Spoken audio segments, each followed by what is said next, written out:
रात को अचानक राधिका मौसी को किचन से कुछ गिरने की आवाज आई। उन्होंने बाहर निकल के देखा तो किचन में उन्हें कोई सफेद साड़ी में दिखा। वो चीख पड़ी, हे भगवान, आलतू जलाल तू, आई बला को टाल तू, आलतू जलाल तू, आई बला को टाल तू। राधिका मौसी को चीखते सुनकर श्रवण बाहर आता है भागते हुए। अरे माँ, क्या हुआ? क्या देख लिया? दादी माँ आ गई क्या सपने में?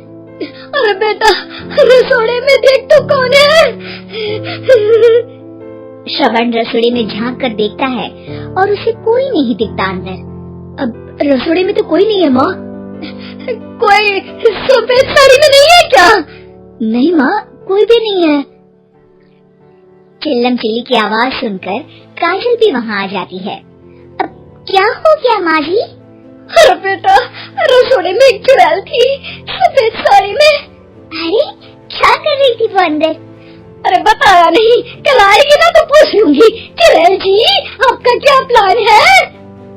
माँ जी, रात बहुत हो गई है, आपने कोई बुरा सपना देखा होगा, चलिए सो जाइए। राधिका मौसी सोने तो चली जाती है पर उनको रात भर नींद ही नहीं आती। वो कुछ भी उलझुल बातें सोचने लगती है। कहीं चुड़ैल की वजह से तो घर में टेंशन नहीं हो रहा, कहीं उसी की वजह से तो वो दादी नहीं बन पा रही। सुबह जब राधिका मौसी रसोड़े में छानबीन करती है तो पाती है कि नींबू का अचार गायब है। चुड़ैल नींबू का अचार ले गई, मुझे तो ठीक नहीं लग रहा कुछ। चुड़ैल को भी पता है कि जिंदगी का असली मजा तो खट्टे में ही है। राधिका मौसी झट से श्रवण को फोन कर देती है। बेटा, मुझे समस्या समझ में आ गई है, हमें एक तांत्रिक की जरूरत है। अरे क्या बोल रही हो माँ, तांत्रिक की क्या जरूरत है? आप पूजा पाठ तो कर ही रही हो ना। आलतू जलालतू मंत्र सारे फालतू जैसे कुछ मंत्र पढ़ो, चली जाएगी अपने आप चुड़ैल। अरे नहीं बेटा, कभी चुड़ैल को कम नहीं समझते। अरे तुझे पता भी नहीं चलेगा कि कभी वो छल करके काजल की जगह घर की बहू खुद बन जाएगी। क्या माँ, कुछ भी बोल रही हो? कहाँ काजल और कहाँ चुड़ैल? वैसे एक बात बताओ, काजल को अगर गाने के लिए बोल देना तो चुड़ैल काजल की आवाज सुनकर घर तो क्या, धरती लोग छोड़कर चली जाएगी। तुम बताओ, पढ़े लिखे बच्चे हर चीज को मजाक समझते हो। तुम रहने दो, मैं खुद ही तांत्रिक को बुला लेती हूँ। अच्छा सुन, शाम को इमली लेके आना। क्या है कि चटनी खाए बहुत दिन हो गए है ना? नहीं माँ, इमली तांत्रिक से ही मंगवा लो ना, आटा वगैरह भी उसी से पिसवा लेना। देखो मुझे काम करना है। श्रवण रात को कई तरह की सब्जियों के साथ माँ के कहने पे चटनी के लिए इमली भी ले आया था, लेकिन राधिका मौसी के दिमाग में अलग ही फिल्म चल रही थी। उन्हें अब सिर्फ शक ही नहीं यकीन होने लगा था कि शायद चुड़ैल ने श्रवण पर अपना जाल बिछा दिया था, जिस वजह से श्रवण उनकी बात ही नहीं मान रहा था।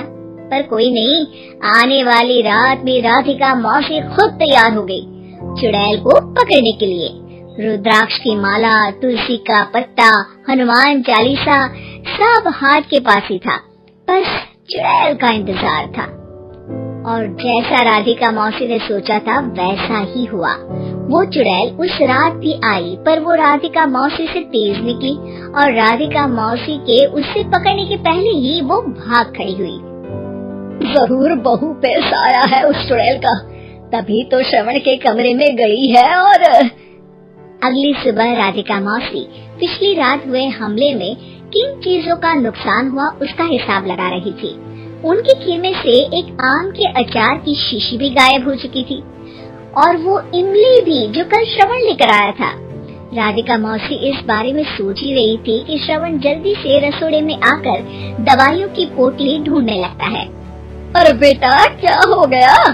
अब माँ, वो काजल की तबीयत खराब है, बहुत घबराहट हो रही है उसे। हे भगवान, मैंने पहले ही कहा था कि तांत्रिक को बुला लेते हैं, पर नहीं। अब देखो, उस चुड़ैल ने काजल को अपने वश में करना शुरू भी कर दिया है। हालांकि श्रवण भूतों में विश्वास नहीं करता था, पर अब वो भी डर जाता है और राजी हो जाता है एक तांत्रिक को बुलाने के लिए। कुछ ही घंटों में तांत्रिक आ जाते हैं और राधिका मौसी तांत्रिक जी को सब बता देती है। घोर संकट, घनघोर संकट, चुड़ैल को मारू जोर चाकट, ओम भट स्वाहा खटखाटे आहा। ये क्या मंत्र है? मेरे खुद के ओरिजिनल मंत्र है, कल रात को ही लिखे हैं, अच्छे लगे तो डाल दे चाहूंगा। एक और मंत्र सुनो, अर्ज किया है आब्राकडाब्रा, दिल्ली बम्बई आगरा, चंदा मामा सोरले सुरन मामू जारा। ये मंत्र है? अरे कोई 40 वाली सा पढ़ो ना। वक्त कम है, 40 नहीं पड़ेंगे, 20-25 में काम चलाना पड़ेगा। अलग निरंजन जाके लंदन, मुफ्त का मंजान घिस मेरे नंदन।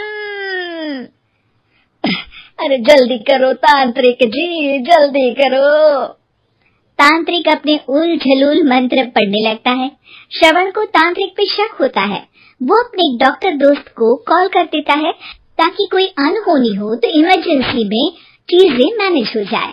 तांत्रिक धुनी रमाता है, जिसकी वजह से कमरे में काफी धुआं हो जाता है और जिसकी वजह से बहू की घबराहट बढ़ जाती है। अब भागेगी चुड़ैल। हाँ।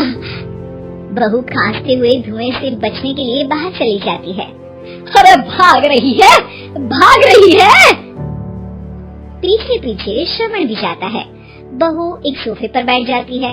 तभी डॉक्टर दोस्त आ जाते हैं और श्रवण को पानी लाने के लिए कहते हैं।